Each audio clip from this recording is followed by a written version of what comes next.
अस्सलाम वालेकुम, मैं हूं अलीना फ़ारूक शेख। इसराइल और ईरान के दरमियान जंग झड़प का छठा रोज़ है और आज दिन के आगाज़ में अमरीकी सदर ट्रंप ने दो बल्कि ट्वीट्स की जिनसे अब कुछ मुख्तलिफ सूरत हाल बन गई है। ट्रंप ने न सिर्फ इसराइल और अमरीका को एक साथ खड़ा कर दिया, उन्होंने हम के अल्फाज इस्तेमाल किए जिससे तासुर ये बन रहा है कि अब बाकायदा खुलकर अमरीका इस जंग में इसराइल के साथ है। लेकिन क्या ये अस्करी तौर पर भी ट्रांसलेट करेगी, ये छोटी सी अब हिच दरमियान में रह गई है। लेकिन बहरहाल उससे अगली जो बात की ट्रंप ने, उन्होंने कहा कि अनकंडीशनल सरेंडर, गैर मशरूत तौर पर हथियार डालने पड़ेंगे ईरान को। ईरान के जो सुप्रीम लीडर हैं आयतुल्लाह खामनाई, उनका अब से कुछ देर पहले बयान आया है और वो ये कहते हैं कि किसी भी तरह से हथियार डालने को तैयार नहीं है, बल्कि अगर अमरीका ने हमला किया ईरान के ऊपर या इस जंग का वो बराह रास्त हिस्सा बना तो फिर नाकाबिले तलाफी नुकसान होगा। उधर ये भी बड़ी मानी खेज़ बात कि अमरीका के अंदर से आवाज़ें उठ रही हैं ट्रंप के इस पॉलिसी के ख़िलाफ़, ट्रंप के इस फैसले के ख़िलाफ़, और जो रद्द अमल आ रहा है मुख्तलिफ मौक़ों के ऊपर ट्रंप की तरफ से, यानी इसराइल की हिमायत का, उसके ऊपर तनकीद की जा रही है। और बड़ा खुलकर अब तो ट्रंप के बड़े करीबी समझे जाने वाले लोग, उनके मेक अमेरिका ग्रेट अगेन के एजेंडा के बड़े करीबी समझे जाने वाले लोग ये समझते हैं कि इसराइल के साथ इस जंग में अमरीका का कूदना बहुत ख़तरनाक होगा अमरीका के लिए भी। इस सारी सूरत हाल को डिस्कस करते हैं। आज जो हमले हैं उनका सिलसिला भी जारी है। इसराइल ने बहुत से अहदाफ को निशाना बनाया ईरान के अंदर और ईरान ने भी जवाबी वार किए हैं। बट डिस्कशन यहाँ से शुरू करते हैं कि अमरीका जो सिग्नल्स दे रहा है, इस जंग में बराह रास्त कूदने से अमेरिका को फ़ायदा होगा या नुकसान। हमें ज्वाइन करने इस डिस्कशन के लिए सुहेल वड़ायद साहब, उमर चीमा साहब, सलीम साफ़ी साहब, शहजाद इकबाल साहब भी टेलीफोन लाइन पर हमारे साथ मौजूद हैं। सुहेल साहब, आपसे हम आगाज़ करना चाहेंगे आज। जिस तरह से ट्रंप की तरफ से सिग्नल्स मिल रहे हैं सर, किस तरह रीड करते हैं इनको? क्या आपको ये इशारा मिल रहा है कि अब बराह रास्त अस्करी तौर पर भी अमरीका शरीक हो जाएगा? और ये जो हम के अल्फाज इस्तेमाल किए हैं ईरान और इसराइल और अपने लिए ट्रंप ने, इससे क्या अखज़ किया जाए? क्या अगर अमेरिका बराह रास्त इसमें आता है तो उसको फ़ायदा होगा इसका? देखिए, जो सदर ट्रंप है, उन्होंने वैसे तो ये कहा था कि I am against the wars, लेकिन इस वक्त दुनिया में 3 बड़ी वार्स जो है वो हुई हैं या हो रही हैं। ठीक है, यूक्रेन की वार पहले से जारी थी, वो समझते थे कि जो ही मैं सदर बनूंगा मैं रुकवा लूंगा, वो नहीं रुकी।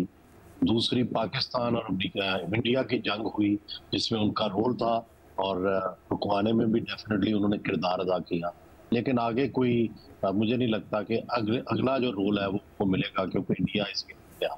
तीसरी ये जंग शुरू हो गई जो कि पहले से एक ऑलरेडी तय था कि ये इजराइल के लिए जितने भी मुल्क मसाइल पैदा कर रहे थे, चाहे वो लिबनान था, चाहे गाजा था, चाहे शाम था, तो ये सारे रजीम जो हैं ये आहिस्ता आहिस्ता ख़त्म हो गए और अब आखिरी ईरान रह गया। ये ईरान की ही प्रॉक्सीज थी जो लिबनान में थी, जो शाम में थी, जो गजा में थी, और बिल आखिर वो प्रॉक्सीज एक एक करके गिर गई और अब ईरान निशाना है। अब इसमें प्रॉब्लम ये है कि सदर ट्रंप जो है वो डेफिनेटली रिपब्लिकन है और वहाँ पे जो ज्यूइश लॉबी है इट इज़ सो स्ट्रॉन्ग, और इट इज़ अमेरिका की जो सिक्योरिटी का बुनियादी पहला नुक्ता है वो मिडिल ईस्ट में इजराइल का तहफ़्फ़ुज़ और उसके साथ तहफ़्फ़ुज़, वो उसको अपनी सिक्योरिटी का बुनियादी नुक्ता समझ, और इसमें कोई इबाहम नहीं। तो इसलिए पहले सदर ट्रंप का ये ख्याल था कि शायद इजराइल इस हद तक पेनिट्रेट नहीं करेगा कि रजीम को ख़तरा हो जाएगा, लेकिन जो ही उन्हें ये अंदाज़ा हुआ है कि या इजराइल ने उन्हें झूठा या सच्चा यकीन दिलाया है कि हम इस रजीम को चेंज कर सकते हैं, तो वो भी उनके साथ शामिल हो गए हैं। अब इसके नताइज एक तो ये हो सकता है कि अमेरिका के हक में हो जाए कि उसके अमेरिका के और इसराइल के वो तमाम दुश्मन जो हैं वो ख़त्म हो जाएंगे इसके बाद। एक तो ये उनके फ़ायदे में जा सकता है। लेकिन दूसरा जो इसका फायदा यह है कि ये सारे जितने रजीम्स आए हैं, ये कोई भी आवाम की तर्जुमानी नहीं कर रहे। और जो इस सेंटिमेंट है मुस्लिम वर्ल्ड का, वो डेफिनेटली ईरान के साथ है, गजा के साथ है। और जितना इसराइल ने ये ज्यादतियां की हैं, उनके खिलाफ एक लावा उबल रहा है। ये अलग बात है कि कोई कुछ कर नहीं सकता। अब स्टेट ऑफ पाकिस्तान या स्टेट ऑफ सऊदी अरब कह लें, जितने भी हमारे मुसलमान मुल्क हैं, उनके साथ ईरान के कोई इतने करीबी तल्लुकात नहीं थे कि जिससे उसके लिए कोई कुर्बानी दे। अच्छे तल्लुकात अच्छे भी अगर थे तो स्ट्रेटेजिक तल्लुकात कभी भी नहीं रहे। तो दूसरी बात यह है कि सबको ये खतरा है कि अगर हम इस जंग में कूदते हैं, अमली तौर पर, इखलाकी तौर पर तो सब साथ है, अमली तौर पर कूदते हैं तो उसके नतायज हमारे अपने मुल्क के लिए क्या हो। इसलिए पाकिस्तान भी बहुत मोहतात है, सऊदी अरब भी मोहतात है, मिस्र और उर्दन जो है उनका तो पहले से ही वो तो ये अंदिया दे चुके हैं कि वो तो इसराइल का साथ देते हैं इन जंगों में, इखलाकी तौर पर जो भी सूरत हाल हो। बुनियादी तौर पर तो ये अगर वो ये रजीम चेंज करने में कामयाब हो जाते तो एक तो ये होगा कि मिडल ईस्ट फिलहाल वो सारा फतह कर। लेकिन दूसरा पहलू ये है इसका कि जो ट्रंप जो कहते थे कि मैं पुरअमन दुनिया बनाऊंगा और मैं जंगे खत्म कर दूंगा, ये सारा थीसिस तो उसके खिलाफ जाएगा। ये सारी जंगें तो फिर वो जंगों के ही रहनुमा बन जाएंगे, जो बिजनेस के रहनुमा होते थे वो उनका नहीं रहेंगे, तासुर खत्म होगी। उमर चीमा साहब, आप इसको किस तरह से देख रहे हैं? क्या जिस तरह की आवाज़ें इस वक्त अंदर से भी आ रही हैं अमेरिका के, खासकर रिपब्लिकन्स बहुत ज़्यादा उठ खड़े हुए हैं ट्रंप की इस पॉलिसी के ख़िलाफ़, इतना प्रेशर हो सकता है कि ट्रंप को बैक ट्रैक करने पर मजबूर कर दे या एटलीस्ट कोई फेस सेविंग हो जाए सबके लिए और मामला संभल जाएं? अलीना, ओवरऑल एक बड़ी कॉम्प्लेक्स सिचुएशन है। जहाँ तक ट्रंप की बात है ना, ये देखें इस तरह के जो लीडर होते हैं, हमने तो पाकिस्तान में भी देखे हैं, इनका आखिरी बयान जो है उसको ही फाइनल बयान तस्वर किया जाता है जब तक वो एक नया बयान नहीं दे देते। ये अपने बयानात बदलते रहते हैं। ईरान के हवाले से भी ट्रंप के बयानात ओवर द टाइम चेंज होते रहे हैं। अभी भी देखें वो जो बात करते हैं जी कि जी मैंने 60 दिन दिए थे, जो है इनके उससे अगले दिन जाकर तो हमने स्ट्राइक की है। भाई वो 60 दिन दिए थे तो उसमें तो बड़े आपके मुज़ाकरात आगे चल रहे थे, वो कोई डेडलॉक का तो शिकार नहीं हुए थे। और फिर उनकी अपनी जो डायरेक्टर ऑफ नेशनल इंटेलिजेंस है वो पहले कह चुकी हैं कि ईरान अभी तक वो अथोराइज नहीं किया, जो उनकी आयतुल्लाह उन्होंने अथोराइज नहीं किया। बाय द वे, एक चीज का जो हम ज्यादा डिस्कस नहीं करते, इमाम हुमैनी से एक इनका फतवा चला रहा है कि एटमी प्रोग्राम, एटमी हथियार बनाना और उसका इस्तेमाल हराम है। ये फतवा अभी तक उनका बरकरार है। इनके ईरानी जो है, उनकी लीडरशिप जो है, अभी तक भी वो जो कहते हैं ना, वो एनरिचमेंट की बात होती है, वो ये हथियारों की बात नहीं होती। हो सकता है कि सिचुएशन बदलने के लिहाज से वो कोई एक नया फतवा इशू कर दें, लेकिन जो इनकी डायरेक्टर नेशनल इंटेलिजेंस है उसने भी ये बात की थी कि अभी तक जो आयतुल्लाह ने कोई इस बारे में अथोराइज नहीं किया। उनका मतलब ये था कि कोई उनका फतवा अभी तक एग्जिस्ट करता है। जहां तक ट्रंप की बात है या जो उसको इंटरनली चैलेंजेस आ रहे हैं, देखें इसमें एक बड़ी एक ब्लर्ड सी लाइन है। एक सर्वे हुआ था और उसमें जो ट्रंप के 81% सपोर्टर्स हैं वो कहते हैं कि ट्रंप को हर वो काम करना चाहिए कि जिससे ईरान को एटमी हथियार बनाने से रोके। अच्छा, अब यह है कि चूंकि इनके उसमें उनका ये ख्याल था कि माजी में जिस तरीके से कोई कोशिशें होती रही हैं, कोई पाबंदियां लगा के, कोई डील करके, शायद वो कोई इसी तरह का होगा। बाय द वे, ईरान ने तो पहले भी डील कर ली थी अमेरिका के साथ और ये जो बाकी वेस्टर्न पावर्स हैं उनके साथ मिलकर उसने 2015 में डील कर ली थी। ट्रंप ने आगे वो डील उड़ा दी थी 2018 में।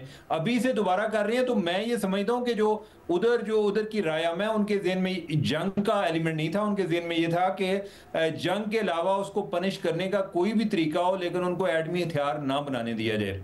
अब वो ट्रंप जा रहे हैं जंग की तरफ। अब जो उनकी अपनी इंटेलिजेंस रिपोर्ट्स हैं वो इससे हट कर हैं, जो कि नेतन्याहू उनको बयान करता है।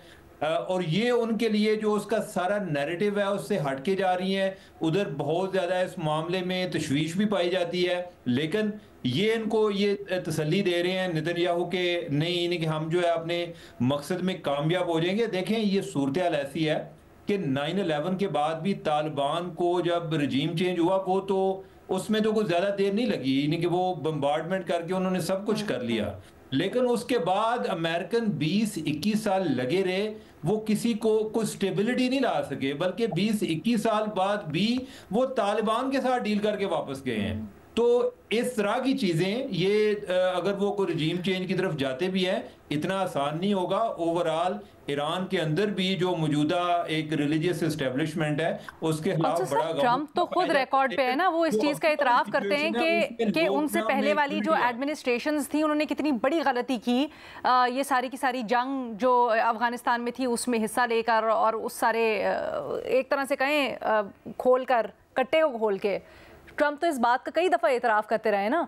तो अब मुझे ये बताएं, अब जब आयतुल्लाह खामनेई साहब भी ये कह रहे हैं कि ट्रम्प के लिए, अमेरिका के लिए कॉन्सिक्वेंसेस अच्छे नहीं होंगे अगर वो इस वॉर में शरीक होते हैं, फिर रिपोर्ट्स ऐसी भी आ रही हैं कि इसराइल इस वक्त is running low on defence options, उनके पास कोई मुख्तलिफ आर्सनल होता है मिसाइल्स को काउंटर इंटरसेप्ट करने के लिए, वो भी नहीं है। ऐसे में आपको लगता है इतना हो जाएगा प्रेशर कि ट्रम्प बराह रास्त शरीक नहीं होंगे, या जैसे सिग्नल्स मिल रहे हैं हो सकता है कि वो आएँ और फिर इसका फॉल आउट हो? देखिए मैं तो ये समझता हूँ कि अभी इसराइल को कोई ऐसा जितना प्रॉब्लम नहीं है जितना हम समझ रहे हैं। इसराइल का ये है कि उनका आयरन डोम है, जो उन्होंने इंटरसेप्ट करने की जो कैपेसिटी है उसमें शायद उन्होंने सैकड़ों के हिसाब से नहीं रखी, इधर से सैकड़ों मिसाइल जाते हैं इनको भी रास्ते में। जो इनका एक एयर कॉरिडोर था जो शाम का हिस्सा इनके पास था, हिजबुल्लाह वगैरह का एरिया इनके पास था, वो सारे खत्म हो गए। इनके बहुत सारे जो है जॉर्डन में इंटरसेप्ट हो जाते हैं, लेकिन जब इतने सैकड़ों में जाते हैं कोई 2, 4, 8, 10 तो वो पेनिट्रेट कर जाता है। ठीक है, हम दिफाई सलाहियत के ऊपर बात करते हैं। शहजाद के पास मैं सवाल लेके जाना चाहती हूँ। शहजाद, आप क्या एक्सपेक्ट कर रहे हैं या हालात वाक़यात इस वक्त क्या बता रहे हैं? ईरान ने अमेरिका को खबरदार कर दिया है, अगर वो इसमें बराह रास्त हिस्सा लेगा तो उसके खिलाफ ईरान फिर अटैक्स करेगा। ऑल्सो ये भी बताइएगा कि इसका इकोनॉमिक पहलू भी है, अमेरिका को फ़ायदा दे सकता है, नुकसान दे सकता है, हो सकता है, क्या होगा अगर वो बराह रास्त इसमें शामिल होगा तो?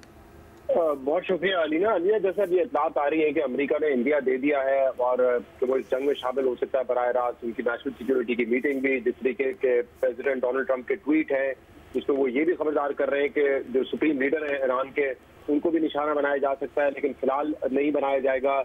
तो ये तमाम ट्वीट्स और जो खबरें आ रही है वो तो ये इंडिया दे रही है कि अमेरिका इस जंग में इन्वॉल्व हो सकता है, और इसीलिए ईरान भी कह रहा है कि अगर अमेरिका हुआ तो हम उनके बेसिस को भी निशाना बनाएंगे। लेकिन जब फायदे की बात करती है तो किस लिहाज से देखें, अगर मिलिट्री पॉइंट ऑफ व्यू से देखा जाए तो अगर इजराइल के साथ अमेरिका मिलकर ईरान पर हमला करता है और ईरान बेशक उसका जवाब देता है इराक में यूएस बेसिस पे हमला करके या कहीं और पे करके, तो वो एक लिमिटेड नुकसान पहुंचाएगा, लेकिन मिलिटरीली नुकसान इसमें ईरान का बहुत ज्यादा होगा। क्योंकि मुझे नहीं लगता कि इस वक्त जो ममालिक स्टेटमेंट दे भी रहे हैं ईरान के हक में या जो इस जंग के खिलाफ है या जो चाहते हैं कि इस वक्त ये मामला जो है वो डिप्लोमेटिकली हल हो, वो ईरान का साथ देने के लिए इस जंग में शामिल होंगे। बराह रास्त वो नहीं आएंगे जिस तरीके से अमेरिका इंडिया दे रहा है बराह रास्त में शामिल होने का। तो मिलिट्री पॉइंट ऑफ व्यू से तो अमेरिका को शायद ये फायदा हो कि वो ईरान को शिकस्त दे दे। उसके क्या नताइज होंगे, क्या कोई रिजीम चेंज हो जाएगा ईरान में, क्या इतना दबाव उन पर पड़ जाएगा, जो उनका न्यूक्लियर प्रोग्राम है उसको वो मुकम्मल तौर पर जो है वो बंद कर देंगे, तो ये तो आने वाला वक्त बताएगा। बट हाँ, नुकसान उसमें जाहिर सी बात है, अमेरिका एक मिलिट्री पॉइंट ऑफ व्यू से बहुत ही स्ट्रांग मुल्क है और इकोनॉमिक पावर भी है, ईरान नहीं उस तरीके से, तो उस पर तो उनका नुकसान होगा। लेकिन देखिए इस ओवरऑल चीज में कोई भी जंग हो उसमें फायदा तो नहीं हुआ है। हाँ, आप ये कहें कि जो असला आपने खरीदा होता है या जो आप बेचते हैं उस लिहाज से तो आपको फायदा होगा, अदरवाइज इकोनॉमिकली तो जंगों का नुकसान ही हुआ है। जितना पैसा अफगानिस्तान में खर्च किया यूनाइटेड स्टेट्स ने, आखिर में क्या हुआ? वही अफगान तालिबान जिनकी हुकूमत उन्होंने खत्म की थी वो हुकूमत वापस वहां पे आ गई, उन्हीं से नेगोशिएट करके वो हुकूमत वापस आई और उन्होंने ट्रिलियंस ऑफ डॉलर जो है वहां पे खर्च कर दिए। तो जंगों का उस लिहाज से इकोनॉमिक कोई फायदा ओवरऑल तो नहीं होता। दूसरा जो लेगेसी बिल्ड करना चाह रहे थे ट्रम्प साहब, ये बता करके देखे मैं तो पीस लवर हूँ और मैं चाहता हूँ कि जंगें खत्म हो। उन्होंने कहा यूक्रेन की जंग में फौरी खत्म करवा दूंगा। वो क्रेडिट लेते हैं इंडिया और पाकिस्तान की जंग खत्म करवाने का। उन्होंने यहाँ पे भी बड़ी कोशिश की, क्योंकि इतना पहले से आ रही थी मार्च अप्रैल से कि शायद इजराइल हमला कर सकता है, लेकिन उन्होंने फिर कोशिश की कि ईरान से नेगोशिएशन हो, वो जो मस्कट डायलॉग है उनको फास्ट पेस करने की कोशिश की कि शायद मैं ये ब्रेक थ्रू करवाने में कामयाब हो जाऊं, लेकिन वो नहीं हुआ।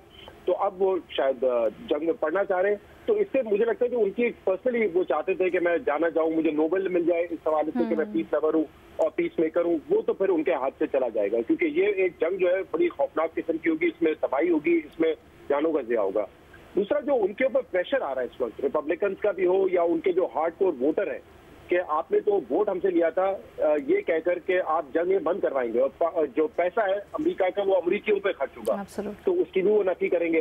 तो इस तरह से भी मुझे लगता है कि उनको एक नुकसान जरूर होगा, क्योंकि वो जिस आइडेंटिटी के साथ आना चाहते थे, जो वोटर से प्रोमिस किए थे, वो तो पूरे नहीं होंगे।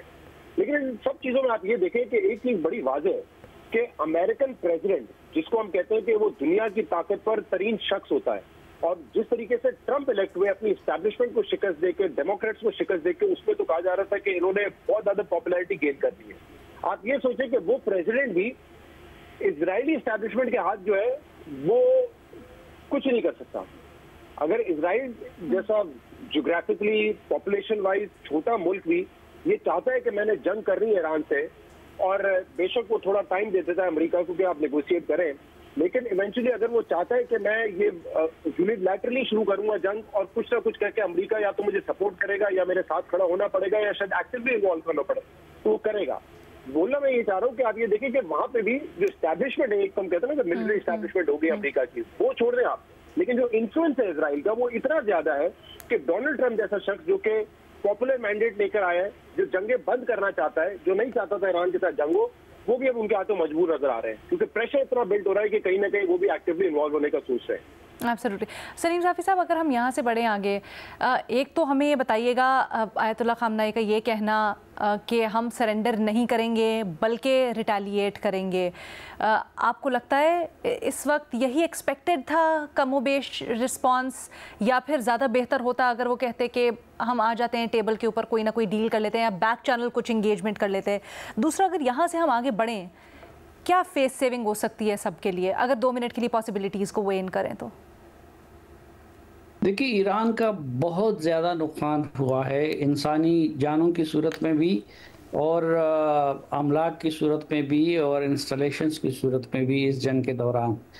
लेकिन ये भी एक हकीकत है कि जिस तरीके से उन्होंने उनके दिफाई वॉल को तोड़ दिया है, और जिस तरीके से उनके मिसाइल चलो 10% जाते हैं, 5% जाते हैं, लेकिन इजराइल ने भी कभी ये तबाही नहीं देखी थी जो कि इस वक्त वो ईरान के हाथों देख रहा है। तो इजराइल की इसलिए भरपूर कोशिश ये है कि वो अमेरिका को जंग में घसीटे, और पहले भी अगर इराक वार था या इससे पहले की जंगें थी तो वो इजराइली ईमा पे ही अमेरिका ने लड़ी थी।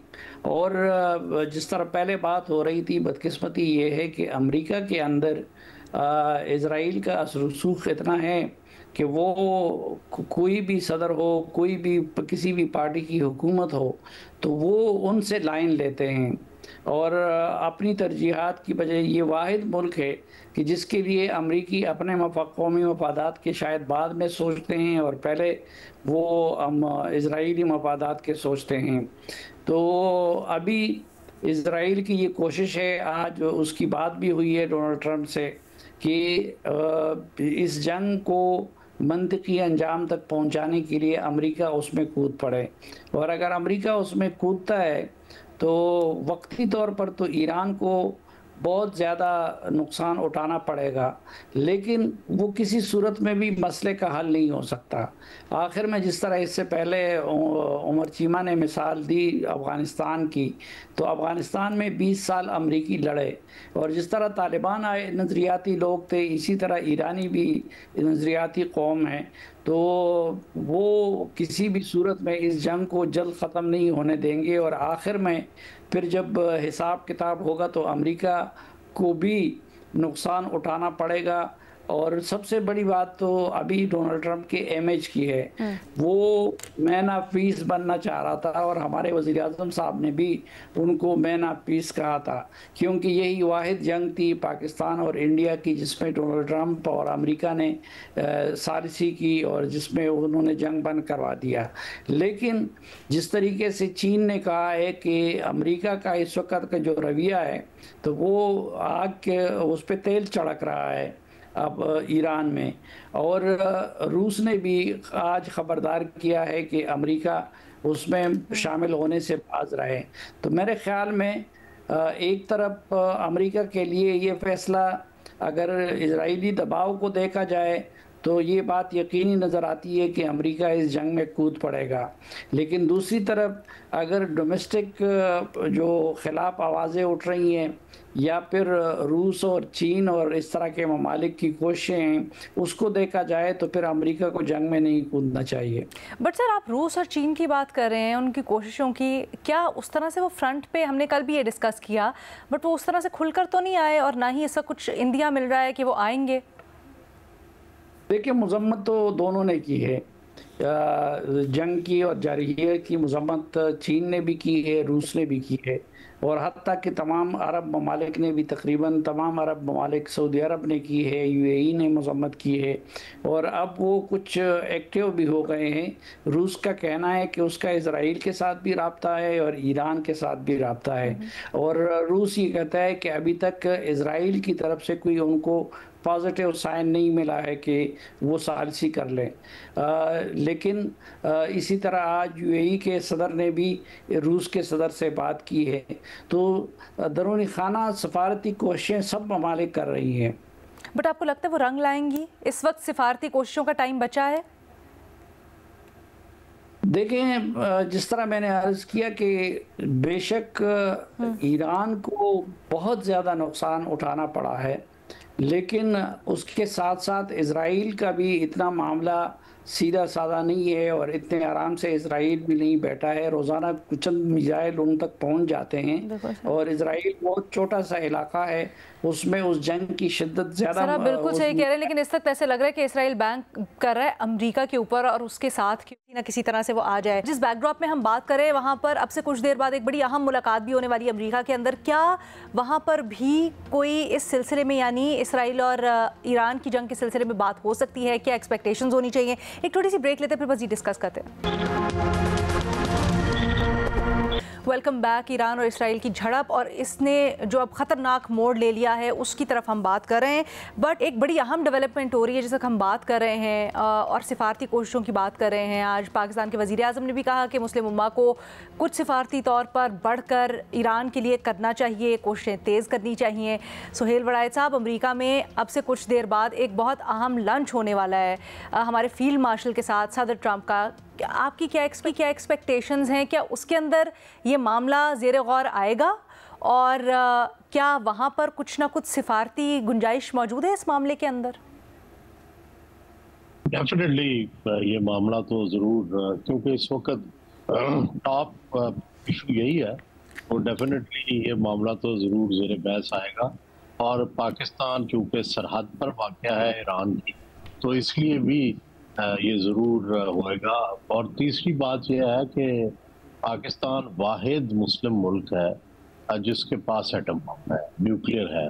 तो चुनाचे इसको वार के अंदर शामिल करने की या टारगेट बनाने की भी कोशिशें हो रही थी।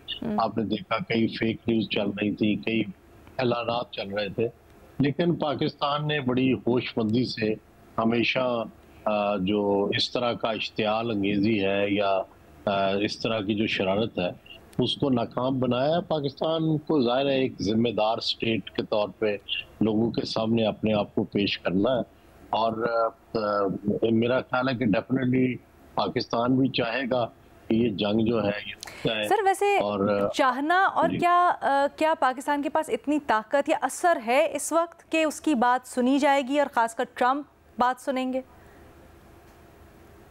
देखिए, आप इस तरह के मामलात पे जो है वो सिर्फ अपनी राय दे सकते हैं, किसी मुल्क को मजबूर तो नहीं कर सकते। लेकिन ये है कि आज जो जनरल साहब की जो मीटिंग है it is one of the greatest diplomatic victory.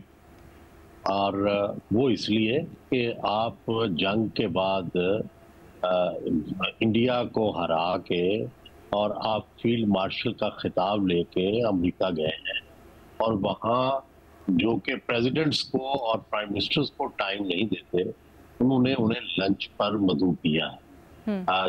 जो कि मैं समझता हूँ कि हमारे यहाँ प्रेजेंट, जब तक मुझे याद है प्रेजेंटली, ये बहुत एफर्ट से प्रेसिडेंट और प्राइम मिनिस्टर की भी मीटिंग होती है। और अगर जनरल कियानी की एक मीटिंग हुई थी तो वो ऐसे ही 10-15 मिनट की मीटिंग थी जिसमें उन्होंने अपना एक डोजियर पेश करना। तो ये एक तरह से बहुत ही, मैं समझता हूँ कि बहुत अरसे बाद पाकिस्तान ने अमेरिका के साथ ये एक डिप्लोमेटिक विक्ट्री जो एक मुसलसल चल रही थी, ये उसको अंजाम तक ले गए हैं, अरूज तक ले गए। और इसके कुछ डेफिनेटली कुछ ना कुछ रिजल्ट्स निकलेंगे।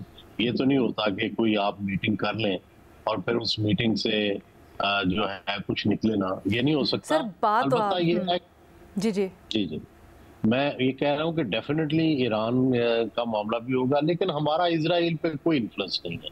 अमेरिका के साथ तो हमारे बड़े गहरे तल्लुकात हैं, लेकिन इजराइल से तो हमारे कभी ना डिप्लोमेटिक रिलेशनशिप हुए, ना कभी कोई राब्ता हुआ, तो इसलिए उधर तो हमारा जीरो इन्फ्लुएंस है। हम तो अमेरिका के जरिए रिक्वेस्ट कर सकते हैं, इससे मुस्लिम दुनिया के जज्बात जो हैं वो खराब हो रहे हैं पाकिस्तान में भी। तो इस तरह की हम सिंपैथेटिक बात तो कर सकते हैं, लेकिन इससे ज्यादा की मेरा ख्याल है ना हमारे पास गुंजाइश है, और ना अमेरिका भी हमें इतना बड़ा कोई फरीक समझता होगा कि वो हमारे इंटरेस्ट में आए। असल तो बात है पाकिस्तान के अपने मफादात की, पाकिस्तान के अपने तहफ़्फ़ुज़ की, और दूसरा ये भी है कि सियासी भी उसके लिए भी आपने बताया सर। जी सर, सियासी जुमला भी कसे बगैर मैं रह नहीं सकता कि वो जो कहते थे कि ना बुलाया है सदर ने और ना उनकी कोई मीटिंग होगी, और वो जो है गायब हो गया, इंडिया वाले कहते थे। तो ये उनके मेरा ख्याल है मुंह पे एक बड़ा तमाचा है ये मीटिंग, और कि किस तरह की जो है लंच ऑन मीटिंग, और डेफिनेटली सारे पाकिस्तानियों के लिए जो है ये एक बहुत बड़ी एक डिप्लोमेटिक सक्सेस है। तो मैं इसको इस तरह से देखता हूँ। सर डेफिनेटली एजाज़ कहें इसको, विक्ट्री कहें, डिप्लोमेटिक वो तो है, लेकिन रिवायत ऐसी रही है ट्रंप साहब सज्जी दिखा के तो खब्बी मारते होते हैं। सर इस दफ़ा तो ऐसा नहीं हो जाएगा? कहीं कोई गले तो नहीं पड़ जाएगा हमारे? देखें, जो अमेरिका के साथ जितने भी दौरे होते हैं ना, उसके बड़े असरात पड़ते हैं पाकिस्तान पर। मसलन रिसेंटली बेनज़ीर भुट्टो गई तो जॉइंट पार्लियामेंट का, उनका कांग्रेस का सेनेट का जॉइंट मीटिंग हुई जिससे उन्होंने एड्रेस किया। इससे बड़ा वो एजाज दे नहीं सकते थे जो उन्होंने दिया। इसी तरह जुनेजो गए तो उन्होंने जिनेवा अकॉर्ड कर लिया, जिससे फिलहाल लड़ाई हो गई ज़ियाउल हक की और मोहम्मद खान जुनेजो की, और मोहम्मद खान जुनेजो को रुखसत होना पड़ा। ज़फरुल्लाह जमाली गए अमेरिका तो वहाँ जाके उनमें हवा भरी गई, और जनरल मुशर्रफ और ज़फरुल्लाह जमाली जो थे उनकी लड़ाई हो गई और जमाली फारग हो गए। तो सवाल तो यह है कि इस वक्त जनरल आसिम मुनीर बड़े तगड़े होकर वापस आएंगे, लेकिन मैं एज ए डेमोक्रेट समझता हूँ कि ये जो कॉन्स्टिट्यूशन है और जो हर स्टेट्स है हर महकमे पे, अगर उसके अंदर रहा जाए तो पाकिस्तान प्रॉस्पर करेगा। ये ना हो कि जो इसके नतायज पाकिस्तान में ये हो कि सियासत कमजोर हो जाए, जमहूरियत और कमजोर हो जाए। बजाय पॉजिटिव इम्पैक्ट आना चाहिए कि स्टेट मजबूत हो, उसके अदारे मजबूत हो, और सबकी वर्किंग जो है वो एक दूसरे के कोहेरेंट और स्मूथ हो जाए। बिल्कुल सही है। तो sir will take one step at a time. हम फिर दो सीढ़ियां एक साथ नहीं करते। अभी जो लंचन हो रहा है इसको ऑन द फेस वैल्यू हम अभी इवैल्यूएट करते हैं। आगे इसके ऊपर अगर गुंजाइश हुई किसी तज्जिए तबसरे की तो तब करेंगे। अभी तो on the face of it Pakistan की बड़ी डिप्लोमेटिक विक्ट्री ये दिखाई दे रही है। बहरहाल इस वक्त जो एक ग्रेटर तनाज़ा बना हुआ है पूरे खित्ते के लिए बल्कि पूरी दुनिया के लिए इसके इम्प्लिकेशंस हो सकते हैं इसराइल और ईरान का। इसके अंदर हमारे तज्जियाकारों की आपने राय जानी। अब देखते हैं आगे क्या सूरत हाल निकलती है। Will keep you updated on that as well. एक छोटी सी ब्रेक लेते हैं, फिर मज़ीद इसके ऊपर बात करेंगे, आप लोगों के सवाल भी लेंगे।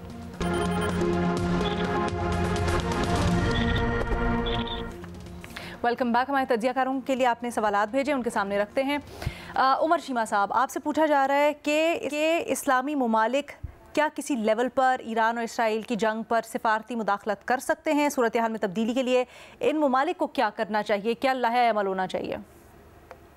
देखिए, जो कोशिशें हैं वो तो ऑलरेडी कर रहे हैं। कोई इस हवाले से कोई अरब ममालिक इन पर्टिकुलर वो काफ़ी एक्टिव हैं।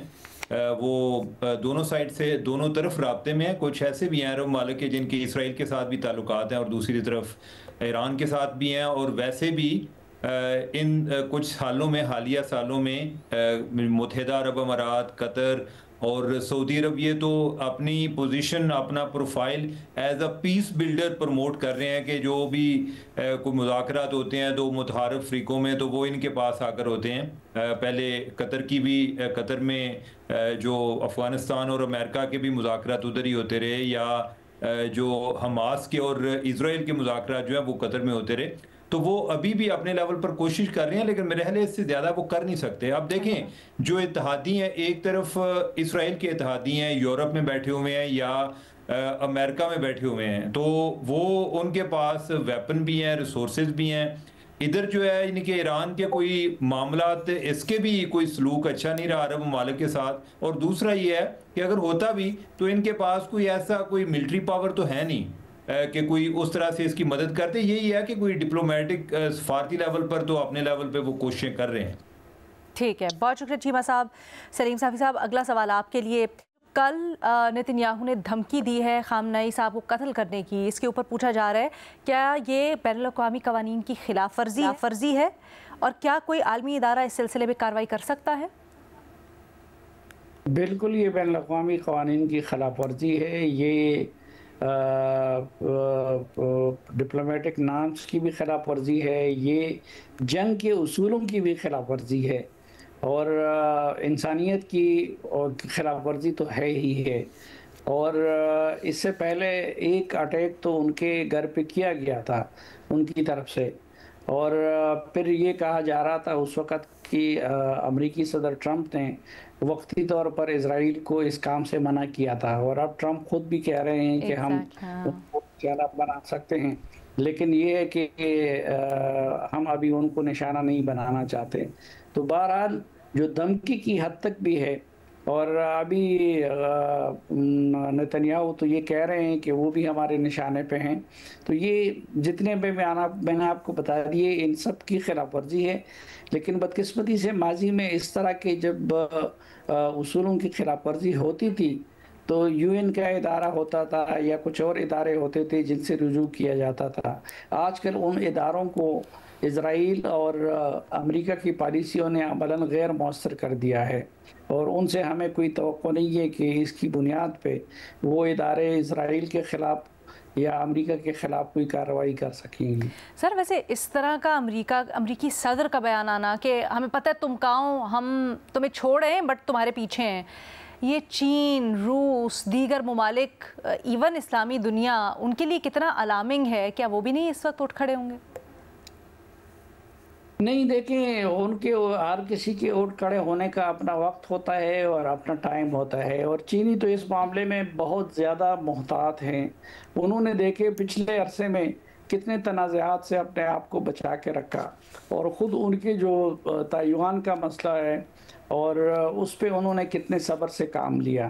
तो हर मुल्क के रद्द-ए-अमल का अपना अपना अंदाज होता है। अब सिफारती लिहाज से अगर आप देखें तो चीन ने भी कंडेम किया है, रूस ने भी कंडेम किया है, और बाज़ अरब ममालिक ने भी, सऊदी अरब और यूएई वगैरह ने भी, कतर वगैरह ने भी कंडेम किया है। तो वो जो कंडेमनेशन होती है वो उस मुल्क की सोच ज़ाहिर करती है। फिर उसमें दामे दरमे सुखने हर एक का फिर सपोर्ट करने का अपना अपना अंदाज होता है। Thank you so much. जी जी, thank you so much Saleem Safi Sahab. Suhail Waraich आपके लिए आपसे पूछा जा रहा है, भारतीय मीडिया के मुताबिक मोदी ने ट्रंप पर वाज़ेह किया है कि भारत किसी तीसरे फरीक की ना सालिसी कबूल करता है न करेगा। इस पर अमरीकी महकमा ख़ारजा का कहना है कि ट्रंप तो सिर्फ पेशकश करते हैं, फैसला मुतल्लिका मुल्क को करना होता है। अब ट्रंप बार बार खुद भी इस ख्वाहिश का इजहार कर चुके हैं और उनकी जो इंतज़ामिया है वो भी। क्या आपको लगता है ट्रंप कश्मीर पर भारत का मौक़िफ़ तब्दील कर पाएंगे? नहीं, मेरा ख्याल है कि कर तो नहीं पाएंगे, लेकिन इससे ये हुआ है हम इंडिया का ये जो मौक़िफ़ है ना कि हम किसी की नहीं मानेंगे, खुद फैसला करेंगे, हम बायलैटरल होगा, इससे इंडिया को बड़ा नुकसान पहुंचा है। और हमारी ये पॉलिसी के हम ये तासुर देते हैं कि भाई हम हर एक का इन्फ्लुएंस भी लेते हैं, हर एक की बात भी सुनते हैं, और इंडिया का ये तासुर कि ना हम किसी की बात सुनते हैं ना किसी का तासुर लेते हैं। तो वो इंडिया की ये जो रौनक है, मेरा तो ख्याल है कि सबसे ज्यादा उसी ने उसको नुकसान पहुंचाया कि उन्होंने ये समझना शुरू कर दिया है कि हम चीन के, अमेरिका के हम पुल्ला मुल्क हैं और हम जो एक बहुत सॉवरेन स्टेट हैं, हम अपनी मर्जी करेंगे और हम पाकिस्तान को सबक सिखाएंगे, हम जो चाहेंगे, हम अमेरिका से जिस चीज़ पे ताउन करना चाहेंगे कर लेंगे, जिससे नहीं करना चाहेंगे नहीं करेंगे, चीन को से तजारत भी कर लेंगे और चीन को आंखें भी दिखाएंगे। तो अल्टीमेटली मेरा ख्याल है कि आज दुनिया का जो रिएक्शन है मोदी के बारे में, उसकी बुनियाद यही है कि वेस्टर्न कंट्रीज ने भी मोदी को, जो कि उनके एलाइज थे बड़ी देर से इंडिया के, वो भी मोदी गवर्नमेंट के इस रवैये से तंग है। क्योंकि दुनिया में ये तो नहीं होता कि मसलन अमेरिका है, हमारे उससे नजरियाती इख्तलाफात हैं, हमारे उससे कई तरह के इख्तलाफात हैं, लेकिन बहरहाल ये तो नहीं हम कर सकते कि एक सुपर पावर जो है उसके खिलाफ खड़े हो जाए और उसकी बात ही सुनने से इनकार कर दें। हम बिल्कुल छोटी सी पावर हैं, लेकिन हमारा भी इन्फ्लुएंस है मुल्कों के ऊपर। हम भी फर्ज करें अफगानिस्तान है तो अफगानिस्तान पाकिस्तान के इन्फ्लुएंस के बगैर कुछ नहीं कर सकता। ठीक है, चाइना है, बहुत बड़ा मुल्क है, लेकिन चूंकि हमारा इत्तेहादी है तो बहुत सारे मामलात में इंडिया के मुकाबले में, बाकी दुनिया के मुकाबले में हमारी बात सुनता है और हमारी बात के साथ चलता है। यूएन में कई दफा उसने पाकिस्तान के हक में वीटो किए हैं। तो ये सारी चीजें मिलके चलती हैं। ये नहीं होता कि आप इंडिया, मोदी साहब इतने स्ट्रांग हो गए हैं और इंडिया इतना स्ट्रांग हो गया है कि वो हर चीज को वीटो कर दे और किसी का इन्फ्लुएंस करे। इस पॉलिसी से उन्हें नुकसान पहुंचे। Thank you so much Suhel Waraich साहब। आगे बढ़ते हैं जी। शहजाद इकबाल, आपसे सवाल हो रहा है मईशत से मुतल्लिक। वज़ीर आज़म ने कहा है कि IMF ने ज़राई शोबे को टैक्स से मुस्तस्ना करने की बात मान ली है। आपकी नज़र में ये कैसा फैसला है? देखिए, वज़ीर आज़म का जो बयान है वो मेरी नज़र से भी गुजरा है, जिसमें उन्होंने कहा है कि ज़राअत इस वक्त शदीद दबाव का शिकार है, कि उस पर टैक्स नहीं लगाया जा सकता और IMF ने भी हमारी बात मान ली है। अब उन्होंने वजाहत नहीं की है कि क्या ये किसी किस्म का सेल्स टैक्स एग्जेम्पशन था जो कि बरकरार रखा हुआ है एग्रीकल्चर के ऊपर। अगर ऐसा है और ये एंड यूजर जो कंज्यूमर है उसकी प्राइस पे लगता और उसको इस्तिस्ना बरकरार रखी है तो वो तो मेरे ख्याल से ठीक है, उसमें तो कोई हर्ज नहीं है। लेकिन जिस इनकम टैक्स की बात हो रही थी कि तमाम चारों सूबों से उसके कानून पास करवाए गए हैं और इस साल से हमें उस इनकम टैक्स को कनेक्ट करना था, यानी कि ज़राअत के शोबे से अगर आपने कोई आमदनी कमाई है तो उस पर टैक्स लगना था। अगर उस पर इस्तिस्ना दिए तो मेरे ख्याल से ये बहुत ही नाजायज है। और अगर वो कह रहे हैं कि ज़राअत इस वक्त दबाव का शिकार है तो सैलरी क्लास भी दबाव का शिकार है, क्योंकि इन्फ्लेशन इतनी ज्यादा हिट की है, लोगों की तनख्वाह में इतना इजाफा नहीं हुआ। वहाँ पे तो आपने एक मामूली सा रिलीफ दिया है, ये कह के कि हमने एटलीस्ट एक सिग्नल दिया है कि हम आइंदा जाके टैक्स कम करेंगे। लेकिन ज़राअत जैसा शोबा जो कि मईशत में 20-25% कॉन्ट्रीब्यूट करता है, वहाँ पे इनकम टैक्स ना होने के बराबर हो तो ये नाजायज बात है। अगर आप वहाँ पे टैक्स लगाएंगे तभी दूसरों के ऊपर से बर्डन कम होगा ना। इसी का मतलब होता है कि आपने जो अपना टैक्स का दायरा है उसको वसी करना है। अब इसमें हर दफा हम यही बात करते हैं कि क्योंकि जो ज़राअत से वाबस्ता लोग हैं उसमें एक बड़ी तादाद पार्लियामेंट में मौजूद है, जो पार्लियामेंटेरियन है। अगर आप उनके देखें टैक्स रिटर्न वगैरह या जो वो अपने कागजात जमा करवाते हैं नॉमिनेशन के वक्त, उनकी इनकम क्या होती है, वो ज़राअत से आ रही होती है। तो क्योंकि वो असेंबली में बैठे हुए हैं इसलिए उनके ऊपर टैक्स नहीं लग सकता, एक आम आदमी के ऊपर लगेगा, ये नाजायज है। अगेन आई से दिस कि शहबाज शरीफ साहब ने अभी तक इसको वाजे नहीं किया कि किस टैक्स की बात कर रहे हैं। अगर इनकम टैक्स की छूट की बात करें तो वो गलत है, क्योंकि इसका बोझ दूसरे लोगों को टैक्स देकर अदा करना पड़ता है। और IMF का भी एक अजीब सा रवैया है कि सैलरी क्लास पे वो बोझ डालते रहते हैं, लेकिन दूसरे शोबों पे वो टैक्स डालने के लिए इतना दबाव नहीं डालते। ठीक है, thank you so much Shahzad साहब। आज के लिए इतना ही, अल्लाह हाफ़िज़।